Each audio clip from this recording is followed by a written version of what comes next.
All right. Well, here I am with Dr. Scott Sherr. He is Chief Medical Officer of One Base, and also he is a health optimization medicine practitioner and board certified internal medicine physician.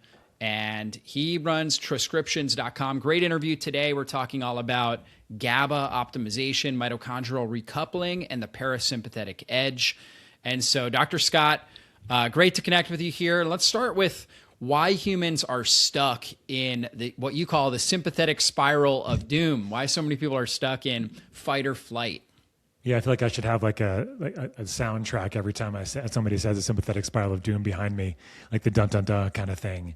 It sounds kind of ominous, and I understand that it can feel like that for many people, and that's kind of why the name kind of stuck as I was describing this to my patients, and realizing that so many of us are stuck in this sympathetic loop, which means that our sympathetic nervous system is just overloaded. We're in fight or flight all the time. So our autonomic nervous system, our nervous system basically has two branches. One's called our sympathetic nervous system. One's called our parasympathetic. Sympathetic is our fight or flight. It's the thing that's supposed to make us run away from the proverbial saber-toothed tiger. I don't know why we use that analogy, but we always do in medicine. And then parasympathetic is supposed to be your rest, digest, detoxification, relax. But the way modern society works is that instead of being in parasympathetic most of the time, which is what we're supposed to be, we're actually in the sympathetic most of the time. And that's because of just everything that's going on. I call it top down and bottom up. What I mean by that is that top down is like there's a lot of things externally that are causing our stress, whether it's work, it's our family, it's our job. It could be any other number. It could be from like when we were a child and we had trauma, for example. It could be tons of things that keep us there. On the other side of things, you can also have things that directly affect our cells, especially a part of our cell called the mitochondria that make energy, and things like toxins in our environment, insulin resistance, and medications and infections that are also affecting how our cells can make energy. And if our cells can't make energy effectively, they go into this sort of what's called the cell danger response, this stress response that makes it even more difficult for you to make energy, increasing your sympathetic nervous system that way. So you get these sort of top-down, bottom-up inputs that cause the sympathetic nervous system to be activated.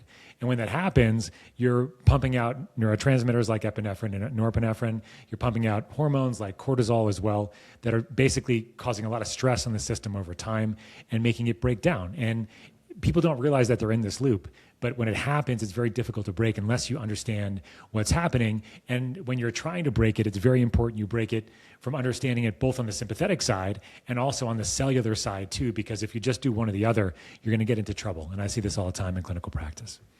Yeah, it's a great explanation. And, we're sympathetic nervous system is great. Like when we're exercising, we should be activating it. We need it for performance, for really accomplishing a lot of things in life, but we should be able to switch back and forth like very effortlessly between sympathetic and parasympathetic. So when we're not trying to perform or exercise, when we're just, sitting on the couch, we should be in this kind of relaxed state where we're undergoing deep healing, right? And our body is able to kind of reset, heal, and regenerate, right? But so many people, because of they're stuck in sympathetic dominance, they never really get into a state of, heightened parasympathetic tone.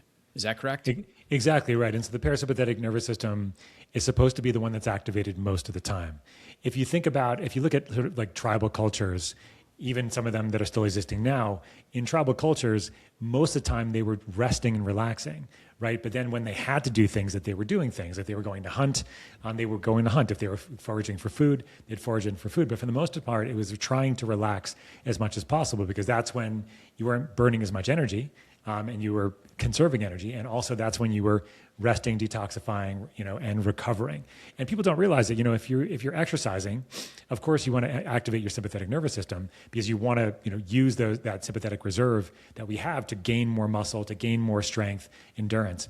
But as soon as you're done with your exercise, you need to go into that parasympathetic mode to actually recover and also gain what you're looking to gain, whether it be endurance, hypertrophy or muscles and things like that, because you make all your gains from the gym after you work out, not when you're working out. And this is what I've been calling the parasympathetic edge, which is if you can get yourself into be more in the parasympathetic mode, your workouts, your performance is going to be better on when you're exercising, but also at work as well. Because if you're too stressed, the front part of your brain doesn't get enough actual blood flow, which is your executive function. It's like where you keep things for your memory, for keeping things in your mind.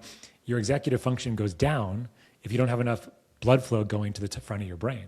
This is the classic story of like going in front of an audience to give a speech and forgetting all of your lines, right? And that's kind of like the classic idea.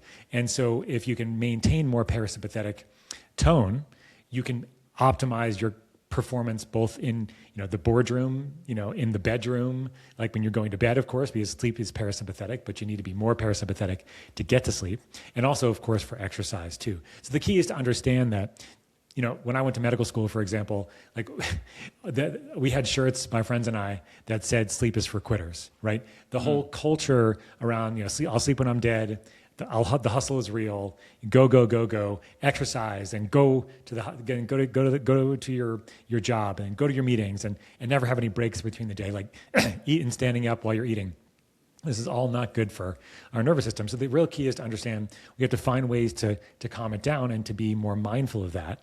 But it can be difficult because, a lot of us don't realize what it felt like to actually have a nervous system that was calmed down. So, leveraging the GABA system can be very, very important here. And we can talk about that. And also making sure the cells are well supported, because if you start putting the brake pedal on and getting the brakes to start, actually going back on, but you don't have enough cellular support, you might crash along the way. And I see this in clinical practice a lot. People go to their practitioner and feel like a lot of nervousness, anxiety, and things like that. They get something to calm them down, but then they crash. Why? Because the system didn't have enough support to maintain at that parasympathetic mode. Yeah, that's good. So you mentioned GABA, and we think about GABA as this neurotransmitter that's the brakes to the brain. So we have all this excitation, which we can think of as adrenaline in our brain, glutamate, which is an excitatory neurotransmitter. So stress hormones and glutamate, it's kind of the gas pedal, right? And then GABA is the brakes, and we need, just like driving a car, we need to hit the gas and we need to hit the brakes, right? And we need to have kind of a good fluidity between the two in order to operate our car effectively. Well, it's the same in our nervous system. And so, but in our society, we're so amped up, like you were talking about. So let's talk more about GABA and the importance of that. Mm-hmm. Yeah, so you mentioned glutamate as well. So glutamate is our primary excitatory neurotransmitter, and GABA is our primary inhibitory. So gas brakes. 80% of your neurotransmitter function is actually glutamate and GABA. The rest, your superstar neurotransmitters, your norepinephrine, serotonin, dopamine, only 20% of your brain's neurotransmission. So what's really running the show is this balance between glutamate and GABA. And interestingly enough, almost all of your GABA is made in the brain. Glutamate converts into GABA in the brain using the cofactors of vitamin B6 and magnesium. And the challenge is that the majority of us are GABA deficient. And that presents with anxiety, with depression, with insomnia, with mental health problems. And to go back to depression for a second, it's interesting, right? Because on average, we have about 70,000 thoughts every single day. 70,000. That doesn't mean it's the same, doesn't mean it's a unique thought. It could be the same thought over and over again. But when you're anxious, when you're stressed and you're depressed, you can have up to 120,000 thoughts per day. And so when your mind is overactive like that, it's because of GABA deficiency. I mean, for a long time, David, you probably know this, that we used to think that depression, for example, was a serotonin deficiency. And that's why we were giving serotonergic drugs or drugs that increase serotonin, like SSRIs, like Paxil and Prozac and things like that. But we now know that there is no evidence that serotonin levels are lower in people with depression versus the people that don't have depression. But their GABA levels, by the way, are lower. GABA deficiency is absolutely associated with depression. But if you go to your regular doctor and you complain about fatigue or depression, I mean, I was in this situation when I first graduated residency and went and worked with the primary care doctor. Everybody that came in the office that had fatigue or depression got an SSRI, right? Because that's how we treat you. But that's not really what's happening. If you really leverage the GABA system and understand if you can support it, and there's lots of different ways to do this, and get that brake pedal to be working better, then a lot of these symptoms often go away. And I guess it's always multifactorial, right? Because GABA levels go down because of that sympathetic activation, no doubt about it. Yeah, but and also inflammation as well. Yes, that's the other thing I was going to mention. If inflammation levels are very high, you don't have the ability to convert over from that glutamate to the GABA. And the big way that we see this is in a leaky gut, for example. So if you have a leaky gut, a lot of inflammation, there's a couple things that are happening here. Number one, that you also have a compromised blood-brain barrier. And so GABA itself, you can take GABA supplements, but they shouldn't work. If they do work for you and you take GABA as a supplement, it's because that brain barrier is actually leaky. It's actually allowing things in that shouldn't get in there because GABA is too big to get across. So I've seen this in clinical practice where I give my patients, they're taking GABA supplements and then they're working for them. Then we give them something that will optimize their gut, and their gut is no longer leaky, and then the GABA supplements stop working. And so it's very interesting on how that goes, right? So the key is to optimize GABA levels, knowing that you need to do this in a holistic way. I mean, obviously, long-term, you want to optimize the gut. You want to work on B6 and magnesium levels. You want to optimize the precursors of GABA, which are glutamine, which is an amino acid. And then, of course, there's glutamate. You don't really want to give sources of glutamate typically because that's like going to the Chinese restaurant and having MSG in your food. It doesn't feel very good for most people. That's an overload of glutamate very quickly. So you want to give the precursors, you want to look at laboratory values, you want to understand how to decrease the stress on the system. But right now, if you want to optimize the GABA system, there's a couple different ways to do that. I typically like using some supplementation because it's a way that kind of give people the experience of calming down the nervous system now. But you don't want to be drinking alcohol. You don't want to be taking benzos. You don't want to be taking sleep drugs if you can, because all these drugs, what they do is that they bind very tightly to the GABA receptor on a separate site of where GABA would bind, not where GABA binds, but the separate site. And they increase the affinity for GABA to bind so dramatically that the increased tolerance, withdrawal and dependence are very, very common with all of these things. And we, of course, know, like with alcohol, you might go to bed very quickly, but you're going to wake up in a couple hours, or you're going to wake up in the morning feeling like crap, and your sleep score is going to be terrible. So what I always think about here at Transcriptions, we've created a couple compounds, a couple products, something called TroCalm and TroZ, that are naturally enhancing the GABA receptor using compounds that are very safe, and then using them in combination to prevent any tolerance, withdrawal, or dependence. We use something called B3 GABA in TroCalm. B3 gets across the blood-brain barrier, no problem, and it brings GABA with it. And then there's a little bit of B3 and there's a little bit of GABA in the brain. B3 is mildly activating, which is good so you don't feel tired. So you have the anxiety relief, but you don't have the sedation. Then it has kava, CBD, and CBG, both non-psychoactive cannabinoids. The kava is great, but of course, kava on its own can cause a problem for some people, right? Because kava itself can sometimes, it gives you that drunk feeling, and people need more of it over time, where kava combined with the the B3 GABA is very, very effective in this way. Along with, we have CBD and CBG in there, which also work on the GABA receptor. They work a little bit on the serotonin side, and then also work on the endocannabinoid system. And then we have something called TroZ for sleep. TroZ has a combination of something called agarin and hinokiol from magnolia bark. Agarin's from a psychedelic mushroom called the Amanita muscaria mushroom. And it's not a psychedelic ingredient at low doses. And the Amanita mushroom it's the beautiful mushroom with red cap, white spots. It's thought to be maybe related to Christmas, Alice in Wonderland, Mario Brothers, if people are listening. It's the most iconic mushroom out there. But it's toxic if it's not dried, because there's another ingredient in there called ibotenic acid. And that's neurotoxic. We don't use that particular ingredient at all. We use just the agarin, and it's a long-acting. It binds to where GABA would bind on the receptor. And then hinokiol binds to a separate site, and then TroZ also has 6 other ingredients that are working on all different other pathways that are related to sleep. Because if you can get somebody, David, to sleep better, like almost everything else is going to get better. So one of the first levers that I always try to pull for people is to get their sleep better, and TroZ is great for that. Because it's leveraging that GABA system the way we described it. And then, of course, long-term, we're trying to work on diet and lifestyle behaviors to actually, match what we're doing from a supplementation perspective. Yeah, that's so good. And you mentioned alcohol, you mentioned kind of strong sleep medications, and people often turn to alcohol. They turn to, very strong sleep medications to cover up, basically to help them overcome the symptoms of low GABA and chronic brain inflammation. Very true. Yeah. And when it comes to alcoholics in general, it's very classic for some families have various genetic aspects that make their GABA levels low at baseline. And this is why there's more alcoholism in those kinds of families, because when they drink, they feel normal. Right? Yeah, exactly. It relaxes them. That's what a lot of people will say. I need to drink because I need to feel relaxed. Yeah, and because if your glutamate levels are higher than your GABA levels, you're always going to be on edge compared to somebody that's not. But the good news is that there's very natural ways and very supportive ways, but alcohol is certainly not one of them. Yeah. Alcohol binds too quickly to the receptor and too tightly, and binds as a result so tightly that it increases all this GABA to bind. You feel good, but then as soon as the alcohol, the molecule comes off the receptor, you don't feel very good at all most of the time. And then you have the tolerance and the withdrawal and dependence of it.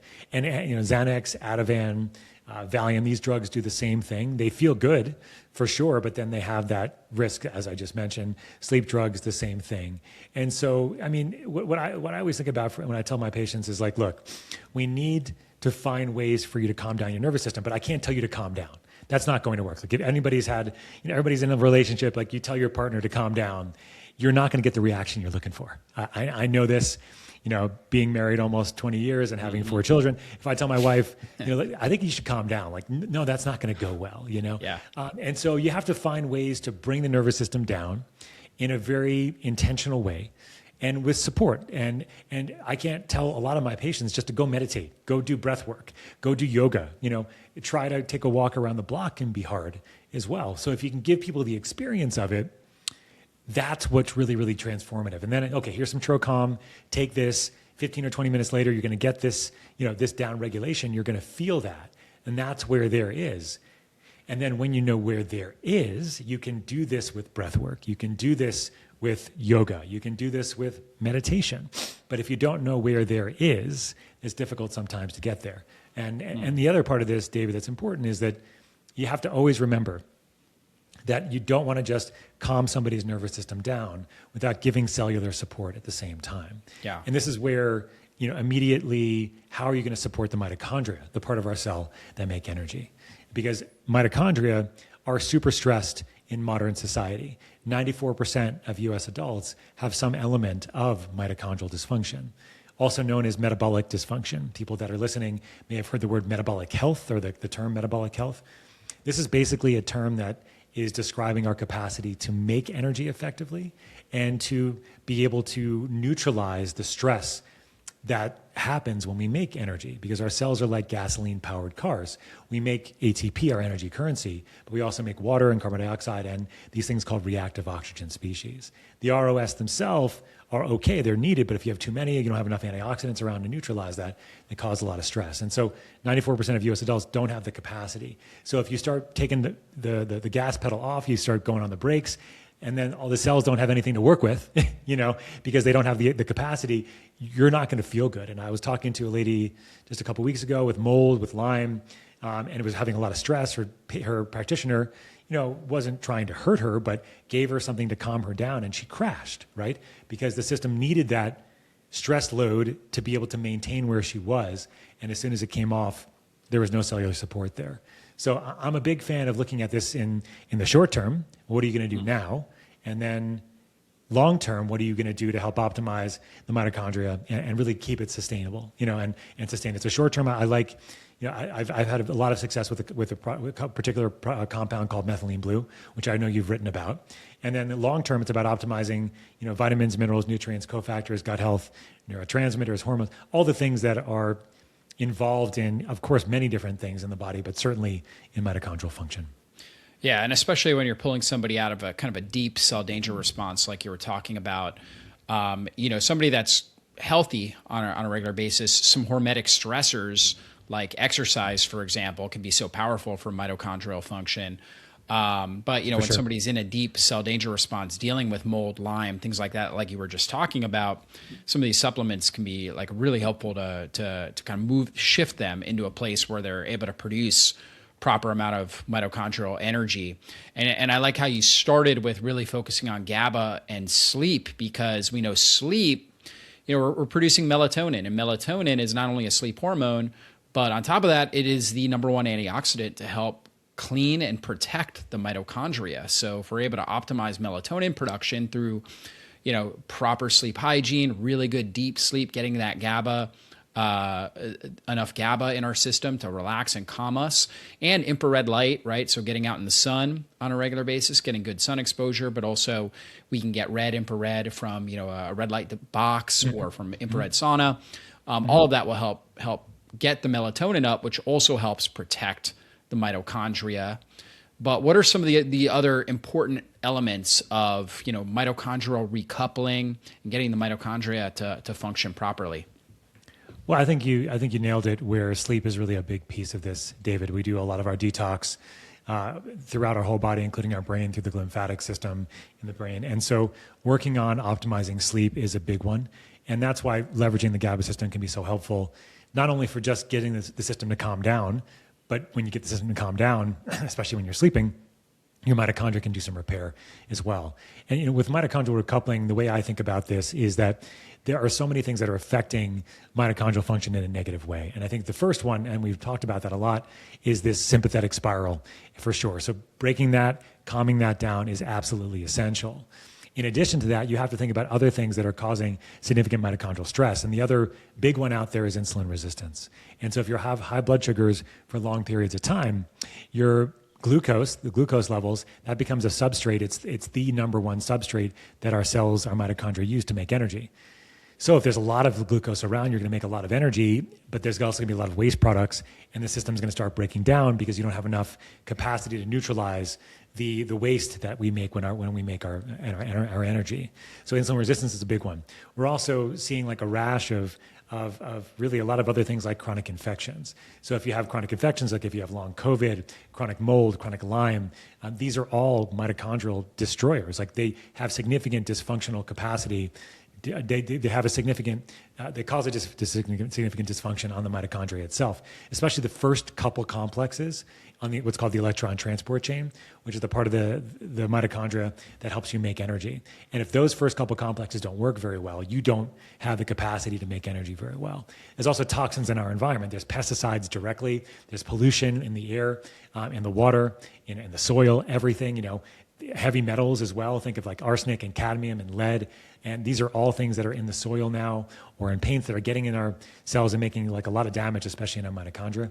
Even medications that we take on a regular basis.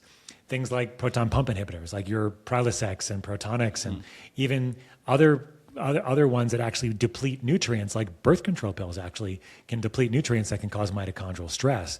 And so you have all these things that are happening. And so the first thing that I think about here is let's support the mitochondria now, no matter what's going on.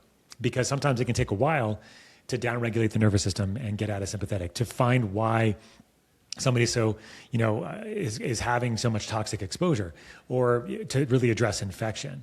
But supporting the mitochondria now can go a long way at helping. And so you mentioned a couple of things, and I think, circadian rhythm is a big one. So, trying to yoke yourself to the sunlight, getting sunlight in the morning, trying to see the sunrise and seeing the sunset in the evening, trying to time your meals appropriately can be helpful, and try to get rid of at least the processed food in your diet, anything that's going to be highly inflammatory. I know that there's a lot of different ideas of what a perfect diet is, and there's no such thing.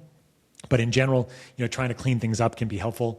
That's why all the extreme diets work. Vegan, carnivore, keto, they're all going to work for a short period of time because you're not eating the standard American diet for a little while. But this is where I found, David, that actually this compound, even though it's a little bit unique and it's a little bit controversial, called methylene blue, can be very, very helpful, because our cells are like, as I mentioned, gasoline-powered cars. We make waste, but what methylene blue can do is it can compensate for the energy production capacity that we may not have, and also can compensate for the detoxification capacity. It's called a redox cycler, so it ends up helping with energy and detoxification. So it ends up being more like an electric-powered car compared to a gasoline-powered car. And so you can use very low doses of this as long as it's clean and as long as you know where you're getting it from. Because the problem with methylene blue oftentimes is that it can be contaminated with heavy metals, which don't make the system work better. Cadmium, lead, mercury, and arsenic, which again, you don't want those, right? And so methylene blue, as long as it's clean and at low doses, around 4 or 8 milligrams, maybe up to 25 milligrams, those sometimes a little bit higher, but that's kind of the range that I see. You get more energy in the system without causing too much stress. And that is transformative for people. It can be that bridge from where they are now, which may be not that great, to where they want to go. But where you want to go and optimizing vitamins, minerals, diet, lifestyle, behavior, it can take a while. It could take 4 months, 6 months, or longer in some cases. So what's that bridge? I found that methylene blue is a fantastic bridge. You can also add red light and sunlight to it, by the way, because methylene blue actually synergizes with red light from sunlight around 680 nanometers. So you get this fantastic combination where you get the synergistic energetic aspect of using methylene blue at these low doses. So that's what I've found is really key for people is give them support now, while they're on the longer path of finding out, the path that they need to get to where they want to go. Yeah, and methylene blue became more popular during COVID. People started experimenting and doing research on its ability to help people. When somebody had long COVID, they were basically stuck in this sympathetic spiral, this cell danger response. Mm-hmm. And so that was being studied to help people come out of that sort of long COVID issue. Now, there's been some controversies in the natural world as well. I haven't looked too deep into it all. Can you address those? I know them all, of course, yeah. I mean, the first one, of course, is this natural world as you described, right? So methylene blue is a fully synthetic compound. It does not come from the earth. This is an argument or a conversation, I should say, around is everything synthetic bad for us? Is everything natural good for us? So let's get the second part of this out of the way. Is everything natural good for us? Of course not. Arsenic is natural, right? Mushrooms that you forage for that cause liver failure and death, which I saw in medical school, are also not things that are good for us, right? So there are certain things that are natural for us that are certainly not good for us. And then when it comes to synthetic, well, if you're a diabetic right now, you're taking insulin, that's synthetic, by the way. That's how you're still alive. If you go to the hospital, like I had to do a couple years ago with my son who had a cellulitis tracking up his leg, and I didn't take him to the hospital, he could have died if I didn't give him antibiotics, right? And so we sometimes need synthetic things because we live in a synthetic world. I live under synthetic lighting and synthetic food for everything else, processed food, et cetera, right? And so where methylene blue kind of falls here is that it is a synthetic compound for our for our world now, which is not ancestral. I don't know many. I met one guy just recently that's homesteading, but he still has electricity, right? So for the most part, most of us don't live like we did 30,000 years ago when this human biology was formed, right? And so that's one of the big controversies around methylene blue, David, is that it's synthetic. But I feel very comfortable using it with my patients. My father, who's a chiropractor for over 45 years on Long Island, he uses a ton of it in clinical practice. Back in the 80s, he was militant against anything conventional or medical. Now he's kind of understood, right, that there is a place for all of these things, and that's kind of how this goes, right? I'm not hoping that somebody takes methylene blue every day for the rest of their life. I'm hoping that it could be a bridge for them that really can help them across really some really nasty waters of getting better. But over the long term, they need it less, only when they have more stress, like, for example, going on an airplane, which is a low oxygen stress, and it also causes more inflammation. And methylene blue can work just like oxygen in your cells and actually prevent a lot of the symptoms you have of jet lag as a result of that. Even if you're in that 6% that's metabolically healthy, you're going to feel better when you get to your destination if you had methylene blue on board. So that's like the number one controversy. There's more. The second is, is it because there's some arguments out there that methylene blue only works because it also increases serotonin and norepinephrine. So methylene blue is a monoamine oxidase inhibitor, meaning that it increases norepinephrine and serotonin. So there are some arguments out there that the only reason why people feel better taking methylene blue is because of that. That's complete, malarkey is the word I would use. There is some aspect of there is an increase of neurotransmitters for sure, but it's dose dependent. It's very mild in general. And then, of course, people with mental health issues like depression, anxiety, like a major component of this is mitochondrial. And I had a colleague of mine reach out just a couple weeks ago, and he's like, Doc, I started taking methylene blue and my anxiety went away. And I was like, well, why is that? He's had anxiety all his life. And then as soon as he started taking methylene blue, this wasn't, he tried SSRIs, he tried all this stuff over the years, right? None of that stuff works. But as soon as he started getting mitochondrial support that he needed, then his cells were able to calm down and start making energy more effectively. And so that's another big piece is, the question about serotonin. And the risk there, people have to, as I should mention here, is that if you're taking an SSRI, if you're taking a medication that increases serotonin, there could be a combination where you do increase serotonin more taking methylene blue. Now, the risk that's talked about in the literature is something called serotonin syndrome, but there really is no evidence that happens with oral methylene blue combined with these medications. That being said, I do recommend that if you're taking an antidepressant with serotonergic reuptake inhibition or norepinephrine, that you work with a provider to make sure it's safe. The other argument that happens in the natural world and the performance world is that you shouldn't take methylene blue if you have normal mitochondria, if you have optimized mitochondrial function, because it's going to make your mitochondrial function worse. This is also something that's not panned out in literature and not panned out in clinical practice. I mean, the other aspect that's important here to remember is that only 6% of US adults are metabolically healthy. And so 94%, I think, could benefit from using methylene blue, at least on occasion, okay? And the more optimized you are, the less that you're going to need methylene blue on a regular basis because you're already well optimized, right? So like I have some of my friends that are in the endurance world, they use methylene blue like 2 or 3 times a week tops when they have bigger days of endurance or bigger days of stress, as to kind of give them some additional base, or if they're traveling, for example. But if you're pretty well optimized, you shouldn't need to take methylene blue all that often. There might be a reason to take it at higher doses, like around 50 or 70 milligrams or higher if you have an acute infection, for example, or if you have acute trauma, concussion. Like I have all of my patients keep the higher doses in their medicine cabinet just in case, because at higher doses, it's a fantastic antimicrobial, especially antiviral. It's a fantastic support for rescuing mitochondrial function in acute stress, like acute concussions, even stroke and traumatic brain injury. I guess that's the same as concussion, but acute stress, there is some evidence that using methylene blue immediately at the higher doses can be transformative and save tissue. And so I have it in that capacity too. That's interesting. Now, how would it compare with other mitochondrial support like coenzyme Q10, PQQ, even creatine, which can have some of these similar benefits? Those are all great, and I use them all the time in clinical practice, but they're not something that immediately starts shifting biology. Usually, creatine maybe, but certainly PQQ and CoQ10, these are things that build up in the system as you're able to shift out, dysfunctional biology and optimize using more CoQ10. The thing about using vitamins, minerals, and supplements is that oftentimes it takes about 3 or 6 months to start really shifting cellular architecture using supplementation. So this is a bridge. Think about methylene blue as something you can use in the short term because it's going to help now, and then long term you can use it less often. But I use them synergistically all the time. It's not like I'm just using methylene blue and that's it. It's typically optimizing by understanding what's happening in the cellular level, at the cellular level, and then from there using it as a synergistic tool as I'm using vitamins, minerals, supplementation, dietary changes, exercise, et cetera. Yeah, that's good to know. Now, let's transition to hyperbaric oxygen. I know you're an expert in this. I actually have a hyperbaric oxygen chamber in my house, and I've been a big advocate of that as well. So what are the benefits here? How do hyperbaric oxygen chambers work? Why is oxygen so critical to get deep into the cells? What kind of chamber do you have? Oh, like what? You don't have to tell me the brand, but what pressure do you go to at the house? I think it's like 1.4 ATM. I mean, it's not a medical grade. It's the soft chamber. Yeah, nice. Yeah, I've been involved in hyperbaric medicine for almost 15 years now.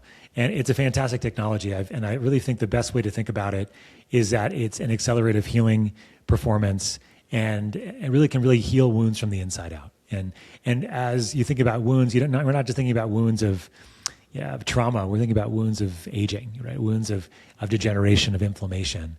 And what happens immediately when you go into a chamber is that you're flooding the body with a lot more oxygen. You do this by combining increased atmospheric pressure, simulating the pressure you feel under a certain amount of seawater, and increasing the amount of inspired oxygen you breathe.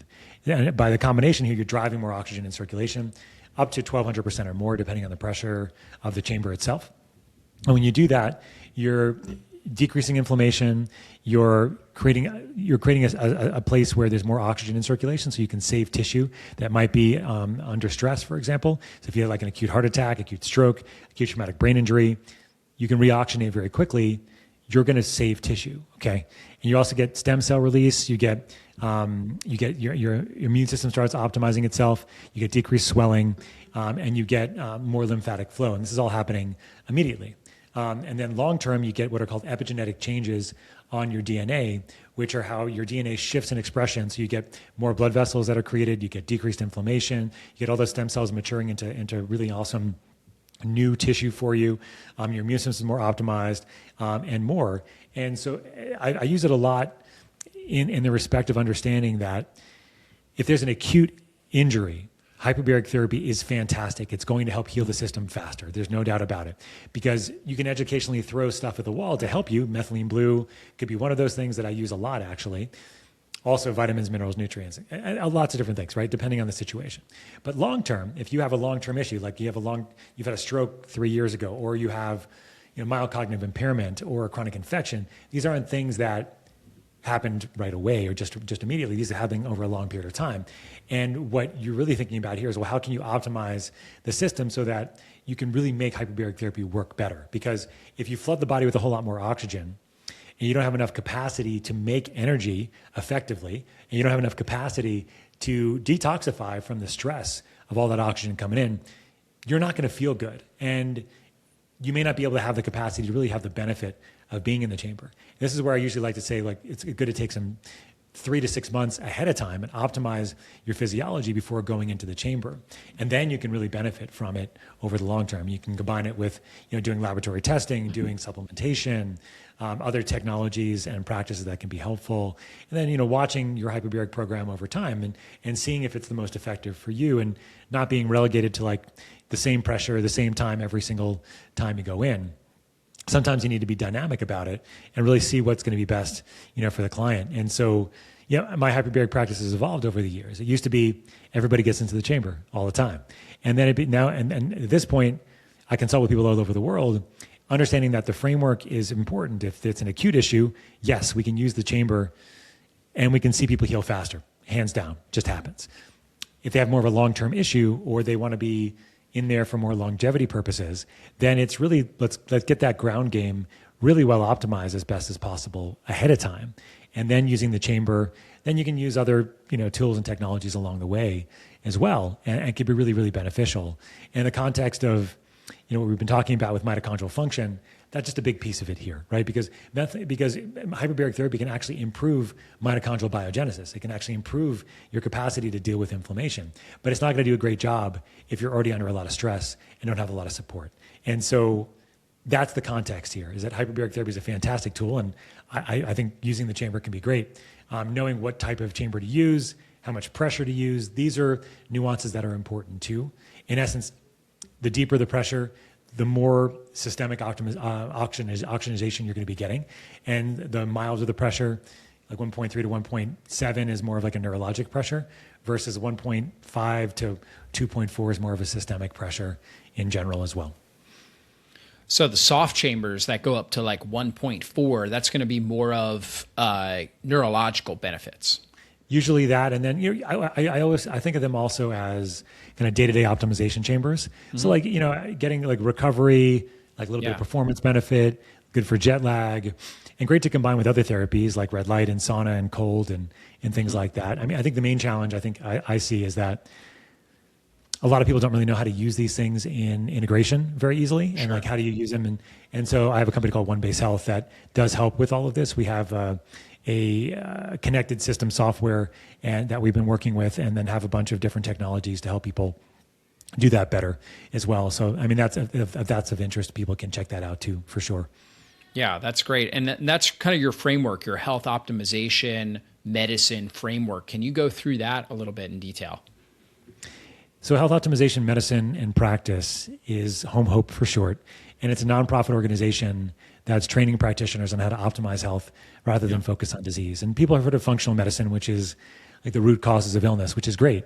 But there really is no specialty that works on the root causes of health and focuses on optimizing health first. Not that I have a lot of functional medicine practitioners that I love, and they're dear friends of mine, and I refer to them all the time. What health optimization medicine does a little bit differently is just set the disease aside and working on optimizing somebody on a cellular level, specifically on the metabolomic level, which is looking at small molecules that are involved in the real-time working of your cells. And this is things that are coming from outside of your environment and things that are inside your cells as well, and then kind of crunching all that together into the science of metabolomics, using another big word called the holobiont, which is the study of the holoorganism that is you. You are not somebody else. You're made up of trillions of cells that are not human, and you also have human cells too. And so the idea with the holobiont and metabolomics is that you study the holobiont using metabolomic data, is the short story, and then optimizing people to the ages of between 21 and 30 years of age, as that being the optimal level for all of us to be living. You don't want to be normal for 45 or 50. Mm-hmm. You want to be optimal for your age, and that means moving and shifting your gut hormone nutrient networks to the 21 and 30 years of age range. So this is not about longevity, is more about health span, as how we see it, with what we call morbidity compression at the end, which is you live as long as you can, as healthy as you can, and you die as quickly as possible when it's time, when it's your time, whenever that might be. And so health optimization medicine is the framework that I use in my clinical practice as a foundation of what I do with my patients. It's a nonprofit. It trains practitioners as well. And you can check that at homehope.org if you're a clinician and interested in more training. Absolutely available. We have continuing medical education credits as well, so CME is available for those that are interested. And so for my clinical practice, health optimization medicine is the foundation. I do lots of consulting on hyperbaric medicine as well. And again, I try to shift people over to thinking about, well, maybe hyperbaric therapy is not right away the answer. Maybe we should optimize things first, especially if there's more of a long-term play here that we're looking for, or like a long-term goal, I should say. And then we use tools, technology, supplementation along the way to help patients, truly optimize over the long term. Yeah, that's good. That's good. And so you also talk about psychosocial and emotional reset and utilizing psychedelics. Can you talk more about that? Well, what it comes down to, David, is that when we talked about the sympathetic spiral here, oftentimes supplementation and nutrient optimization is only going to go so far. If you are in a sympathetic spiral, I can give you supplements to help you short term, but long term, it's not going to do the trick. Wherever you go, there you are, is the saying for a reason. And so a lot of this sympathetic activation from that, I call the top down. So if you had trauma as a child, if you had deaths in the family, if you had bad relationships with your kids or your spouse, or these things need to be addressed. And if they're not addressed, these are the elephants in the room, proverbially.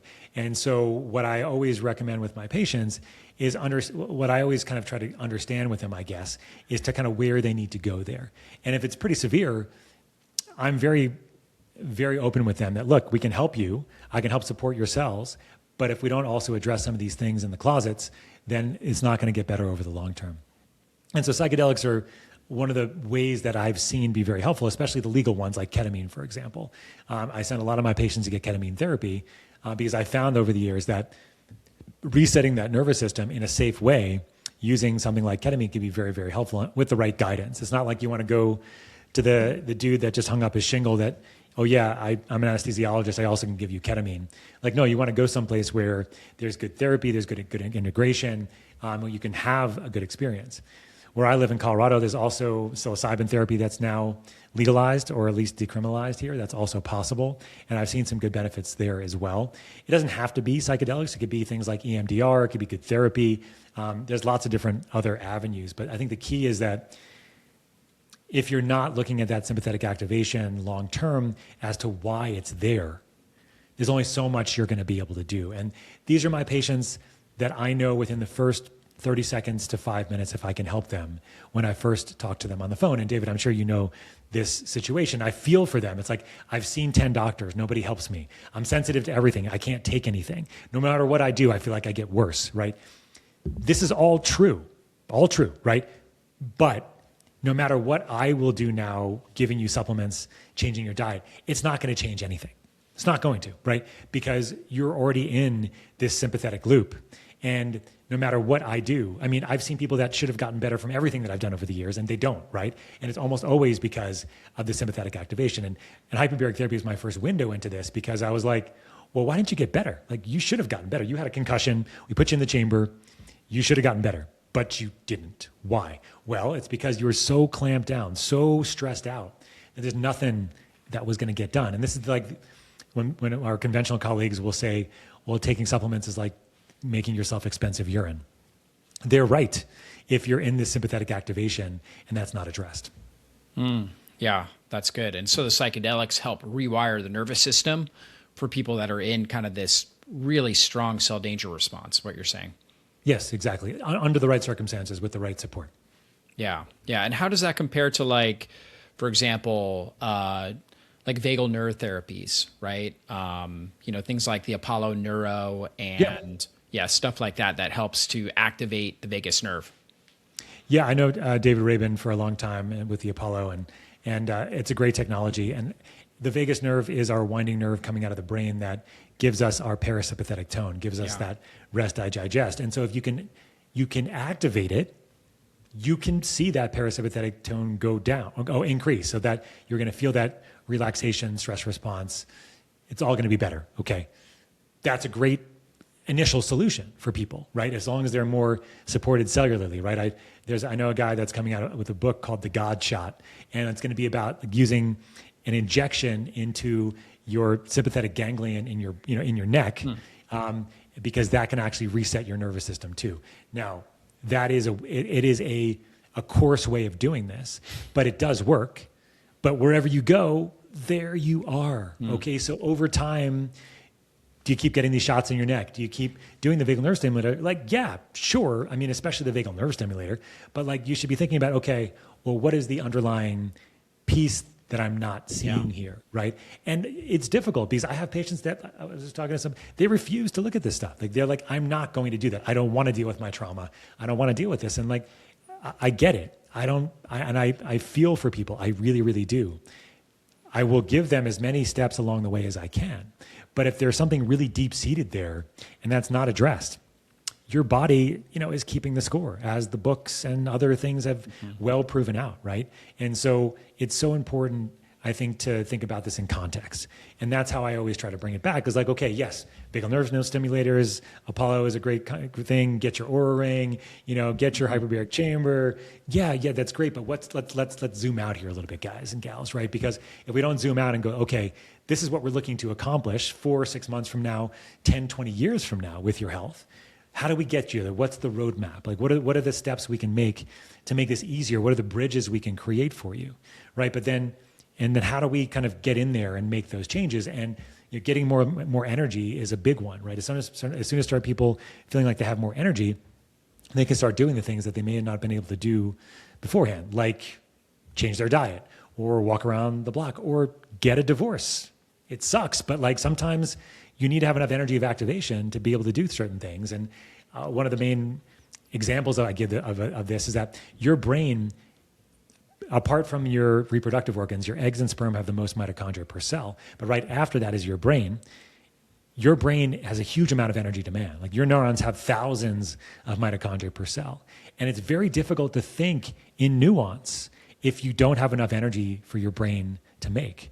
You think in black and white because it's easier, okay? So thinking in nuance, having these like nuanced discussions it's much more difficult if your brain doesn't have enough energy, right? But as soon as you start getting more energy, you can start thinking more in that nuance. You have enough energy of activation to be like actually making a big decision, a hard decision. Like, that's a big deal, right? And so the big things that I see in practice, energy and anxiety. I want more energy. I have too much anxiety. I'm wired but tired, et cetera. So if you can address those now, while you're working on long-term or even middle-term kinds of things, like, that's where really we see the benefit. So that's where the products of transcriptions have come into play dramatically in my practice, using some Trocom and Troz to get people to calm their nervous down and calm their nervous system down and sleep. And using some methylene blue, we have something called Just Blue, which is great for just improving mitochondrial function. And we have another one called blue carnitine, which has a little bit of nicotine and caffeine in there, which small amounts are fantastic for brain function, also anti-inflammatory, also give you some stimulation. Your brain fog gets better, you feel better, you are able to do more, right? And so it's so important to give people these ways in, right? And there's other ways to do this too, of course. We've created the product specifically. I'm a physician. Dr. Ted Achacosa, who's the founder and pioneer, we are physicians. We made this company as physicians to help our patients now while they're on that longer path. I wasn't interested in supplements when we first started our nonprofit at all, actually. I was interested in helping people long term.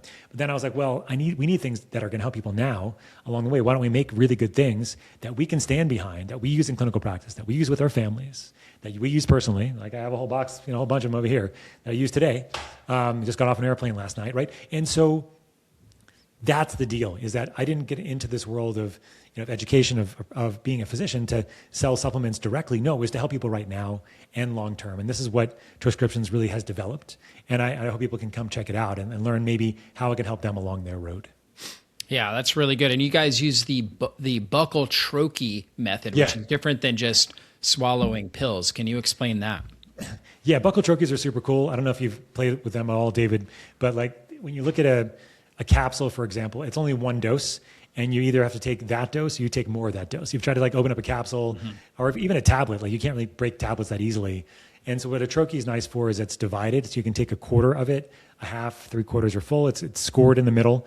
And so as a result of that scoring, you can take what you want. And then it's buccal, which means it goes between your upper cheek and gum as far back as possible.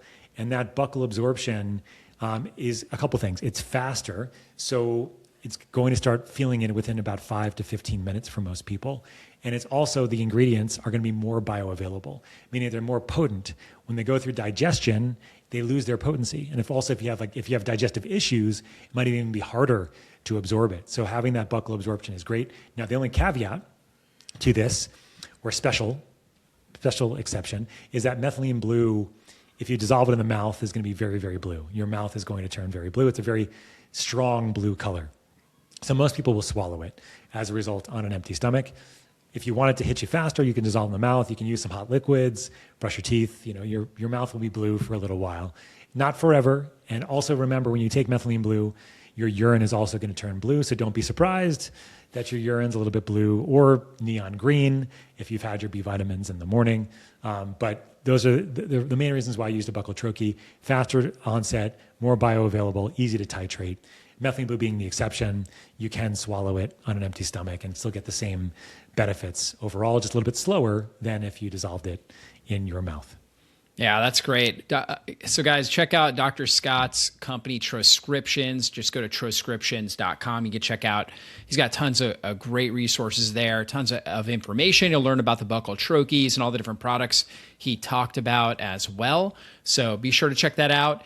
And, he talked a lot about the parasympathetic edge. That's the new competitive advantage in life. And I love that idea and that philosophy. Really leveraging that parasympathetic system to recover better and to optimize our health. Any last words of inspiration here for Dr. Scott and anything that we missed? As I was saying earlier, David, thank you for having me. This is always a pleasure. I'm going to tell you that are listening to calm down. But I'm not going to tell you to do that and get you stressed about it. I gave you lots of different ways to think about how to do this. Because I promise you, if you're listening to this, that you're probably not spending enough time in your parasympathetic mode, which is your edge. We don't realize it, but if we can cultivate it, you will find that it is a superpower. Think about your Navy SEALs out there. Do you think that they're in sympathetic mode when they're on operation? No. They are in parasympathetic. They are dropped down. Because if they were too sympathetically activated, they wouldn't be able to do the things that they needed to do.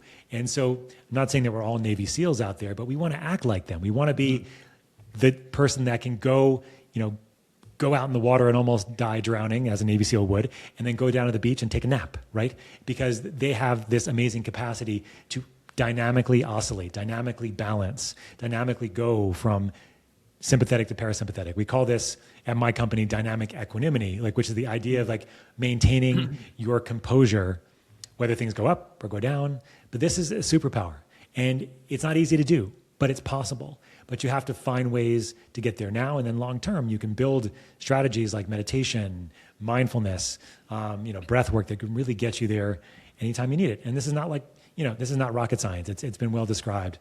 And I would love people to check out Transcriptions. If you're looking for a way to help you now, if you're a clinician, check out our nonprofit as well, because we have training that might be interesting. If you're a clinician, also, we have a practitioner side of Transcriptions where we have unique products and we have a unique ecosystem that you can come check it out and learn more. And then also, if you're interested in hyperbaric medicine or the integration of technologies together in a really cool, novel way, check out One Base Health as well, onebasehealth.com. Yeah, that's great. I like that term, dynamic equanimity. That's the term. Yeah, it's so good. Yeah, I always say, I was an athlete growing up, and now I'm an occupational athlete. And really, everybody that's listening is, right? My wife is an occupational athlete as a mom and homeschool teacher, right? For sure. And so no matter what you're doing, you want to perform at your best. And so really having that parasympathetic advantage is really all about optimal daily performance so you can be your best, right? And be able to not get too overly excited, but, at the same time, have enough energy to do everything you need to do. And so you guys are offering some great solutions to that. Again, check out troscriptions.com to learn more about the products that Dr. Scott was sharing, and also One Base Health, right? That's the other main place for them to check out.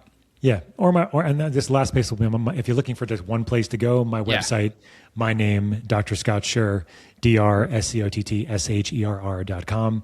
You'll find my Hyperbaric Consulting, my health optimization practice, Transcriptions, Home Hope, and One Base Health. That's everybody and everything.